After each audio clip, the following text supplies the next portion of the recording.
Če sem pa brutalno iskren,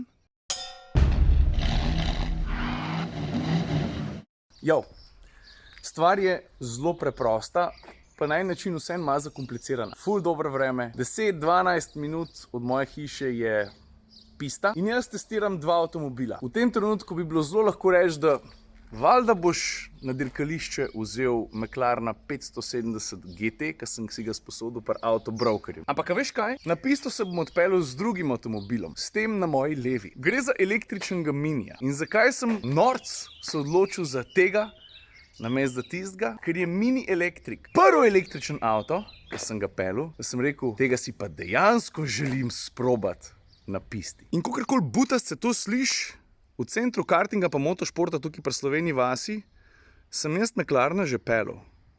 Tega pa še ne. Pejmo. A veš kaj? Nič ne bo, zato ker danes tukaj kraljujejo kartisti. Prav je tako, zato je bil ta objekt, ta pista, tudi narejena. Škaj nič hudega, se z minijem sem vrnem enkrat drugič.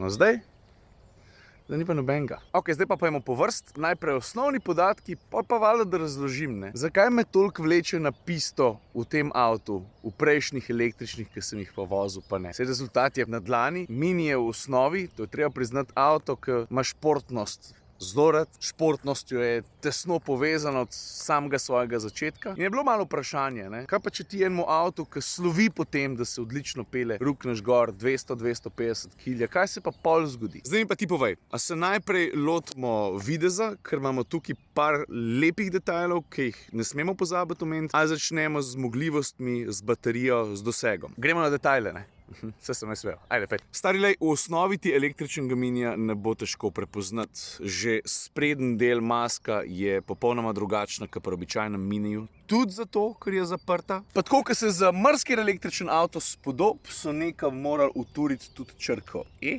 da slučajno ne bi bilo kakšne zmede, ne?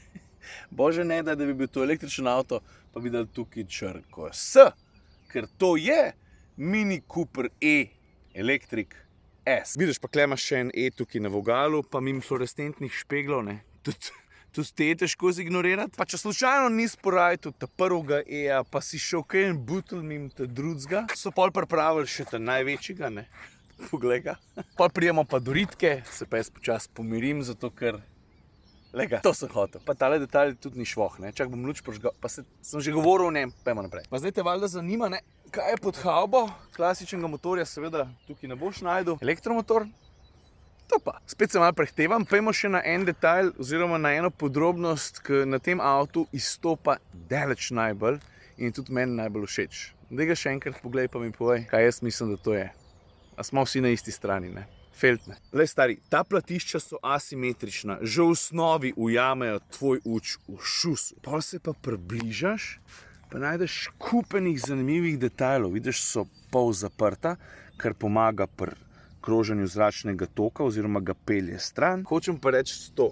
Ne spomnim se, kdaj sem peljal avto, ki bi imel platišča, ki bi tako dominirala, ki pride do pozornosti. Pri tem miniju je pa pač tako jasno, kam bo uč zavandral najprej, to se pravi na feltno, pol pa še na vse ostalo. Pa tudi v kabini je te farbe dovolj, je pa okusno razporejena, tako da ni tega preveč, no. Lepo so se tega lotili, poglej. Vidiš en tak droben detajl na izbirniku smeri, predvsem pa start-stop gumb, še ta je tak, ki mora biti, poglej.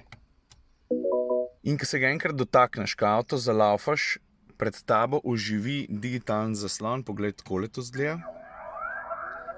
Tak zanimiv zvok spremlja vse skupaj. Na levi strani vidiš, imaš indikator porabe trenutne zaloge moči. To je podobno kot pri Rolls-Royceu. V vsakem danem trenutku ti da vedeti, koliko razpoložljivih konjev ti nucaš. Koliko pri 130 na uro, pri 50 ali pa pri full gasu. 100%, 12%, 73%. In enako je tukaj. Na desni strani pa vidiš, koliko baterije imaš še na voljo. Tukaj je pa še doseg. Vidiš pri dosegu, no tukaj se malo pa malo za pogovoriti. Pri Miniji trdijo, da ne bi bil doseg tega električnega Minija po VLTP-ju okrog 230 km. Jaz te številke nisem dosegel. Imam dober razlog, tudi zato, ker sem se večino časa, ali pa vsaj enkrat v času, ko sem v baterijo polno, znajdel na avtocesti, pa razdalja ni bila kratka. In kjer so hitrosti više, tam je porabe več. Logično. In tako je bil moj doseg omejen na 150-160 km. V trenutku, ko se pa začneš ti počas voziti, pa umirjeno, relacije, recimo Miklavž, Slovenija vas, oziroma tukaj center kartinga pa motošporta, no pa začne doseg rast s tem, ko se peleš. Se malo hecen zgleda, ampak doma sem štartal z dosegom 158, pripeljal sem se sem, mislim, da je to sem 12-13 km, imam dosega pa 190. Tako grejo te stvari. Tukaj v kabini še kaj zapovedati. Klasična mini kabina, no. Veliko luštnih detajlov, o dizajnu ne bom. Tukaj se vsak sam odloča, me všeč, a mu je ne. A mu je všeč, a mu je ne, je še zgodaj. Pa tako kot skoraj vedno, da pokažem, s čim imamo opravka, ko prije do armaturne plošče oziroma do stikal. Volan je majhen, športen, razmeroma debu, ne toliko recimo v športnih BMW M-ih, ampak je tak mesnat, lepo sede v roko. Potem imamo pa tukaj še to okroglo zadevo, kjer se rad prah nabira. Predvsem imaš pa tukaj upravljalnik, kjer upravljaš z vmesnikom. Poglej, stisneš menu, pa se ti pokaže usloven meni, ki je tak dosti simpatičen, pa potem izbiraš, kako in s čim boš upravljal. Vidiš? No in zdaj, ko sem se že dotaknil dosega, smo prišli do zmogljivosti. Če vse skupaj pretvorimo v konje, jih ima za 184. Pospešek do 107,5 sekund. Ta podatek 7,5 do 100 ni toliko impresiven kot to, kar velja za vse električne avtomobile, odzivnost. In temu avtomobilu tako lepo sede. Sicer pa zmogljivost baterije je 32 ali 32,6 kWh. Jaz moram priznati, da sem avto več ali manj polno doma na Šukotu, sem od tako razporejene vožnje, da se mi je to nekako izšlo. Doma je tudi malce ne vse skupaj, sam veš, kakšna je tarifa. Šuko polni skok 3,6 kWh, medtem ko si misliš wallbox za Jurja pa pol, ne vem, kako vam Mini to rešen, če si ga misliš, mogoče ti ga BMW 100 pošenka, so potem časi prepolovljeni. Parkrat sem pa tankov, oziroma polno tudi na avtocesti. Tam se pa zadeve ponovadi odvijajo malo hitrejši. Jaz sem uspel avtu 90% baterije napolniti v 45 minutah. No, na koncu pa, to se spodob, se dotaknemo še voznih lastnosti. Navaden Cooper S tehta koliko? Tam je 1200, 1230 kg. Tale 1440, to se pravi dobrih 200 kg več. A veš, tukaj je pa zdaj tako, ne? Kakorkoli obrneš, tono 440 ni mal za majhen avto, ni pa spet tako grozen velik. No, zdaj smo pa tukaj, da ga zašilimo v en ovink. A ja, pa preden speljamo, ne. Pravijo, da so električni avti tihi, nekako že drži, čist pa ne. Zato, ker dodaja ne vrste zvok, ki je tak dosti vesoljski, mogoče malo nenavaden, mi s tem avto opozarja nase. Lej, se bom čist počas mimo pripeljal, ti pa sam poslušaj, prav.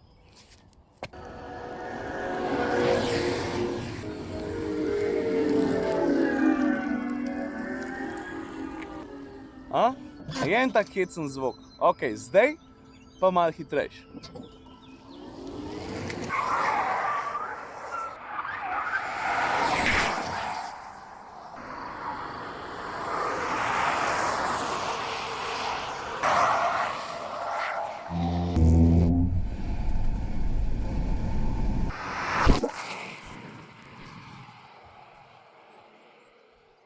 No tako, se mi zdi, da je bil na en način avto sam od sebe dosti zgovoren. Če pa hočeš vedeti, kakšen feeling je v kabini, iskreno, jaz sem pričakoval, da bo predvsem oprijema na sprednji osi ob silnem pospeševanju iz zavoja manj, tako da sem bil zelo prijetno presenečen. Tudi gume niso izrazito športne. Tistih dodatnih dobrih 200 kg mase moram reči, da se pozna, ampak to avtomobila ne Evropa njegovega bistva. Ali pa mu ga vzame stran čist mal. A veš, elektrika je na en način njegov karakter, pa to, česar je sposoben, sam še pojačala. To je pa pol, ko gledaš celostno sliko, najbolj pomemben, ne? Ne glede na to, kakšno izveden, kot ti na trg rukneš, mora obdržati svojo osebnost. Če sem pa brutalno iskren, navaden Cooper S je še malo bolj natančen, lepš vodljiv, lepš drži smer in tudi majčkeno bolj stabilen je med zaviranjem. Obenem pa, če nimaš velike prakse z res hitro vožnjo, če se rad peleš na 8,5 od 10, da na polno srkaš izkušnjo, ki se reče športna vožnja, ker tam ne gre sam